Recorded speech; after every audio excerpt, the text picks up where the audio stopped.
Hey there, I am back with another deck review, and today we're going to be looking at lore from Native Tongue Studios and designer Brad Gabbard. Now, Brad's done several other decks before, going back to his original deck with Tough Luck from a couple of years ago. That one he worked with Mike McClure over at Doc's Playing Cards as the producer, but for lore, this one is Native Tongue Studios through and through, both as artist and producer. Really excited. As a big fan of Brad's work, I always love his decks and the artwork that he puts into them. And as I've said many times before, I'm always a fan of decks that have a lore behind them. So how could I not be drawn to a deck of cards that's literally called lore? So let's get right into the decks. These decks are inspired specifically by a darker take on Scandinavian lore. So that he goes with the darker take, and you'll see specifically some of that darker side as we get into the court cards themselves. It comes in 3 different versions. Here we have the 2 standard versions. You have Midsummer in the gold and red, and then this blue with that rose gold foil. This is the midwinter version. So Midsummer and midwinter, and then we have the 3rd more limited foiled version with the Vaesen edition here. So we'll get a chance to look at all 3 of the decks, but let's start off looking at the Midsummer version. Tuck case is done on this deep maroon stock, matte card stock, and it's finished with multiple colors of foil. It's a great canvas for that bright red and gold foil throughout.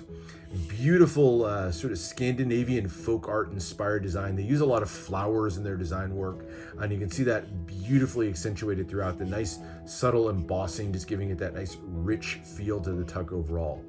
Lore written across the front here, complete with the skull hinting at the darker side in the middle of the O there. And you'll get other little hints of the darker side of the deck to come, including little skulls hidden in a few places in the design and the sharp thorns that are running down the center of this row of flowers at the bottom. Cool little hints at the darker side, but the whole thing kind of has a much brighter, friendlier feel to it overall. I don't know how else to describe it, but the flowers kind of give it that more uplifting feel to me. On the side, you get lore once again. Same thing on the other side. Bottom has your ad copy, just mentions Native Tongue Studios. They come from Louisiana, US. That's the LA, US at the bottom. And then the 2 snakes up the side that are pulled from the Native Tongue logo. Top just says lore, partially covered by that postage stamp style seal there. And then the back has representation largely of the back design of the cards, but of course with the foil and embossing implied. But you get this little almost plaque at the bottom. It's something that's a little bit of fun. It says down here, hard to read, very tiny writing, but it says, another box of 56 paper rectangles, courtesy of Native Tongue Studios. So a bit of a fun, tongue-in-cheek line down there at the bottom. Kind of cool. Finishes out, like I said before, with that black postage stamp style seal. Has the Native Tongue logo on it, those 2 warring snakes facing off on the top. As you open it up, you get another Native Tongue banner here in the center on that gold foil, and then the 2 little logos on the inner flaps. Nothing printed on the interior tuck case. I would have liked to have seen with a tuck this fancy. I always love when they add the interior foiling, but overall, just a beautiful tuck case. I think really well done on this one. All right, but let's get into the cards, and we'll start with the back design. And here it is. So definitely kind of in keeping with the aesthetic of the card deck itself. A little bit surprisingly, not using metallic inks on this one, instead going with that kind of orangish color that definitely mimics gold, but doesn't have the hit of the super bright metallic inks, but still looks great paired with that red color. I love the maroon or red in the decks. And then has that sort of postage stamp style perforations around the edges. Again, kind of very much pulls in that floral theme, but again, with the little bits of darker hits in there, including the skulls and the thorns down the center. Very much kind of has a boxy feel. It's definitely an interesting look to have that big bar of flowers down the center. Gives the whole card a little bit of a different, unusual flow to your eyes as you look at it, but I really like how it turned out. I think it just has kind of a nice cohesive feel to it overall, and definitely captures some of that Scandinavian art style that fits in with the rest of the deck. So that's the backs of the cards. You get 2 jokers, same artwork on both, but one of them done in reds and pinks, the other one done in shades of blue, both that kind of teal color, and then the darker, almost navy blue. The flowers in the corner in place of what you traditionally think of as indices, and again, kind of in keeping with that Danish folk art style. You get the skull here made up of a series of kind of floral motifs. You get the flowers and vines kind of twisting their way around and forming the shape of the skull. And then in the center here, a woman holding a pair of bowls with water and fire. Not really sure what the original story was behind that. According to Brad, this was actually from an original design for a storyline behind the deck that he ended up abandoning, but still liked the style of the Joker overall, and so kept it in there. And I agree, I think it's a really cool looking Joker. So there's your two Jokers. You get a double backer. Here's a little preview of what we're gonna see as the back design for the midwinter. So you get midsummer on one side and midwinter on the other for your double backer. And an ad card for Native Tongue Studios on this bright teal color. And of course, that look at the two snake logo in the middle. Ace of Spades, the power ace of the deck, has lore underneath, and then a beautiful spade pip here in the center, flanked by the two Valkyrie in the center, some of the heralds of Scandinavian mythology, and their wings curving up the edges to form the beautiful spade pip shape. I think it's a really well done style ace. Definitely has that sort of hand-drawn style and the shading to it. Really cool look to it, very impactful. And then the large, I would say huge Pippin index there on the corner, kind of done in a style, almost looks like it was stamped onto here. So you get the spade pip inside of the box there, and then that custom font on the large index on the side. And then you get these little banners running down the side, or I'll call them banners or whatever, but these large lines here with the kind of floral pattern, the arrow. And then in the other two corners is actually written out ace in that very, I don't know, hard to read font, I would say. For me, these lines and the indices in the corner, or that ace in the corner, a little bit unnecessary. I think it kind of takes away from some of the space of the artwork in the center. Interesting look to it, but I would have liked to have seen maybe that artwork in the center instead expanded out a little bit more. I don't know, more personal preference. Still think it's a really great look to the ace of spades. Other three aces, a little bit more of a normal classic feel to them, just a slightly enlarged pip in the center. You'll see the red cards have that kind of red and pink theme to them, and then the traditionally black cards are more shades of blue and then that teal in there. I do like the kind of unique patterning that he provides on some of the pips in here. You'll see the kind of mishmash of different patterns. Some of it are more solid colors, some of the stripes, or kind of a darker or a lighter shaded color in there as well. So there's your three aces. Very nice design on those. Number cards, very much in keeping with the theme that we saw with the aces. Definitely has kind of a modern feel to the deck overall. Not really sure how else to describe it, but nice kind of two-toned styling on the spade pips. I've seen a few other decks do that, and I think it really works well in this one. But again, those sort of side borders really crunch in the space that's given for the pips in the center. So again, would have liked to have seen that maybe expand out a little, maybe a little bit larger pips, but kind of keeps the overall theme of the deck. So there's your spades. The diamonds go to those reds and pinks. And then as you go to the clubs, you go back to shades of blue, the darker kind of blue or bluish green colors. And then finally into the hearts. So there's your number cards. Nicely done on those. You can see here how kind of hard to read some of those fonts are in the corners. So not quite as easy to read, but still a nice look to the number cards overall. And then we get to the court cards, and this is where the whole deck, which up to this point has felt a little bit brighter, more modern feeling, now takes a good bit of a darker turn into the courts. So each one of the courts is going to celebrate a character of some sort from Scandinavian lore. Beautifully done in this hand-drawn style, very highly detailed two-way court cards. Really great art on these. Maybe, some might say not quite as consistent with the more modern, clean lines that you see on the rest of the deck, but I love the design of these court cards. I love the artwork. I love the expressions. You can just really see the talent as an artist come through on these. So much detail and so much richness to go through. And of course, like I like, so many stories to go with the cards overall. So let's talk through some of the cards and get into some of the lore behind each of them.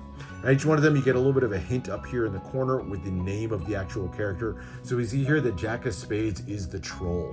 One of the most famous and iconic ones that has survived into tons of different stories and movies and things like that today. The troll in Scandinavian mythology, though, was an isolated, kind of ugly creature. They inhabited the rocks and mountains and caves of Scandinavia. Particularly nasty creatures. Of course, if you knew Wingardium Leviosa, you could probably deal with them pretty easily. So there's the Jack of Spades with the troll. The Queen of Spades, this is a really cool one. This is Mara, not one I'd ever heard of before. Mara, sometimes called Mare, was a really haunting creature who would literally sit on people's chests and give them nightmares as they slept. And so the name Mare is actually where we get the word nightmare from.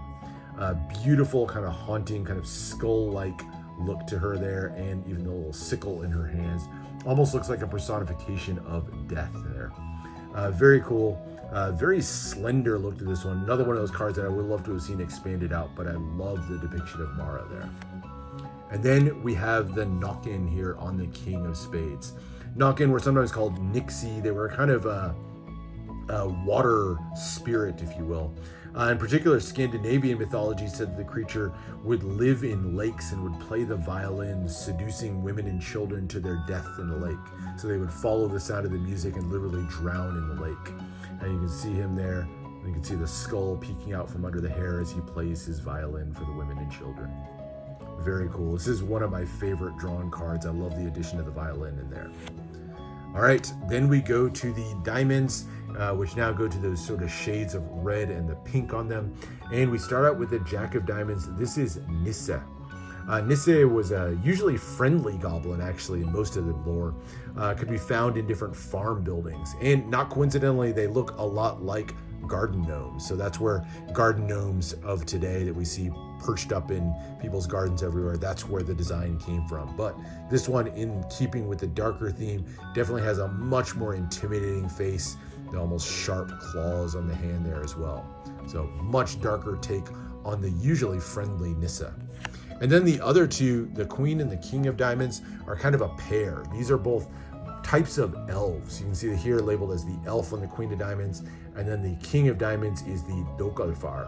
And actually in Scandinavian mythology, they were a pair. There was the Dokalfar and the Ljosolfar. The Ljosolfar were the light elves, and then the Dokalfar were the dark elves. And so they were sort of contrasting counterparts to each other. And you can see the definitely more noble, more human-like look of the Queen of Diamonds, and then the Dokalfar, much, much darker with the skull, helmet, and everything. But very cool look to these two. All right, now we go on to the clubs, and we start with the Jack of Clubs with the dwarf, and definitely one of the most menacingly drawn characters with the axe over his head. Everybody's heard of dwarves. They're those short, ugly creatures. They lived in the mountains. They were known for their mining and crafting abilities. They had mythical weapons that they were able to create, but they were also surprisingly fierce. They were said to have superhuman strength with which they could wield their crafted weapons. But love the look in this one, the anger on his face, the bulging muscles, just a really, really well-drawn card on this one. And then we get to the Queen of Clubs. This one, maybe not my favorite design of a card, but probably my favorite and most interesting story of any of the cards. This is Pesta, who is the personification of the Black Plague. And so this one was very, very real to people who lived at the time and were afraid of that plague coming to their village. So according to legend, if you came upon Pesta and you saw her holding a broom, there was no hope. Your whole community was going to be wiped out. But if, like in this depiction, you saw her with a rake, so there's a rake in her hand here, there was at least hope, and some people from your village would be spared. So very much kind of a character that was feared in a very real way by a lot of people at the time. And then we go to the King of Clubs, and this is a Jotun. Jotun were used to refer to a bunch of different characters, but it was usually reserved for giants. And so this would be a giant character here. They were some of the most chaotic creatures and often warred with the Aesir, the Norse gods like Thor and Odin. In fact, if you're a fan of the Avengers movies, it was said, at least in some versions of the story, that Loki's father was a Jotun. So, I don't know, interesting little footnote there, but very cool with the stone axe over his shoulder. And then we finally get to the hearts, and this is where some of the absolute darkest of the stories come in, starting with one of the creepiest of them all on the Jack of Hearts. This is a Myling. So the Mylingar were the souls of unwanted children who had been killed by their mothers. And the Myling would roam the earth, haunting the land until they could persuade somebody to bury them and give them that proper burial they needed. Very sort of chilling, that blood spattered face. This is definitely one of the creepiest cards in the whole deck for me. And then we go to the Queen of Hearts, and this is a Skogsra. They were a mythical forest temptress who would seduce hunters and other humans, stealing their souls. So they looked beautiful, their faces were beautiful, but if you looked around the back, you would see their sort of hollow interior. You can see the devil's tail there above, and this one even has blood at her mouth there, almost like she's been feasting on a human. Very much a darker and kind of more sinister, creepy take on this one. And then we finish out with the King of Hearts with the Draugen. These were the ghosts of those who drowned at sea, and they would rise out of the ocean as these huge seaweed-covered creatures and attack sailors and fishermen, try to sink their boats. You can see there the seaweed off of him, that large menacing sword. Another really cool, really well-drawn one. This is another one of those cards that I really would have liked to have seen expanded and given a little bit more space to appreciate that art, because there's a lot of detail here, but it's hard to make out in that very narrow frame. And that's it. That is the court cards. Really beautiful artwork on these. And this is just one of the 3 versions. Now, the artwork on the cards as we go through the different versions is the same. So we'll get a quicker look at the other 2. Midwinter, definitely the same overall artwork on this one, but switching out those foils for that blue and that rose gold color. Beautiful combination set against that dark navy blue almost, or kind of bluish green tuck case. Love the artwork on this one, just like everything else. And while it's the same card faces, you do get some differences on the card backs. So we got a preview of this before, but this is the Midwinter back, done in a non-metallic kind of rose gold color, and those 2 shades of blue.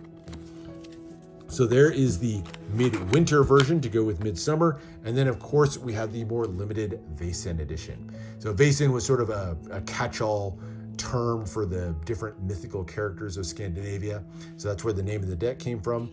And this one is beautifully done. That gray tuck that with the single color of foil, all rose gold. Very sort of elegant, clean look to this one. I love the color scheme on this deck. And finishes out with a slightly different tuck seal. This one heralds this one as the Vaesen edition in those teal colors, and is hand numbered out of the 500 deck edition. So I got number 111. Beautiful tuck case. Really like what was done on this one. The color scheme, you can see more of those cool gray tones there. And the cards themselves have something impressive as well. So same faces to the cards, no differences on that side, but the backs are where it's at. These are done in full foil, all done in this kind of silver foil. And I think originally this was supposed to be a rose gold foil, came out more silver. I think the rose gold definitely would have matched the rose gold on the tuck case a little better, but in a happy little accident, that silver still goes with the gray of the tuck case. So definitely still has kind of a matching feel to it, even if it wasn't the color that was originally intended. But it's a beautiful, shiny, cold foil. Cardamundi always does a really clean job with the foil, and the design still very nicely pops out on this one while giving you that great shine of the cards overall. And like all the decks, this one handles great. That's, I think, one of the great things about Cardamundi's cold foiling is it doesn't really detract from the handling at all. So these are done on that slimline stock, great thin stock, and really smooth handling right out of the box, including the foil edition. So no complaints on the handling front. And that is it. That is the look at Lore. So I'm a fan of all 3 versions. Personally, I like red decks, and so I'm kind of drawn probably more to the Midsummer version, but I don't think you can go wrong with any of the 3 versions of this deck. Anyway, that is it. Hope you enjoyed. Make sure to subscribe for more deck reviews, more unboxings. Let me know what else you want to see, and I'll see you for the next one.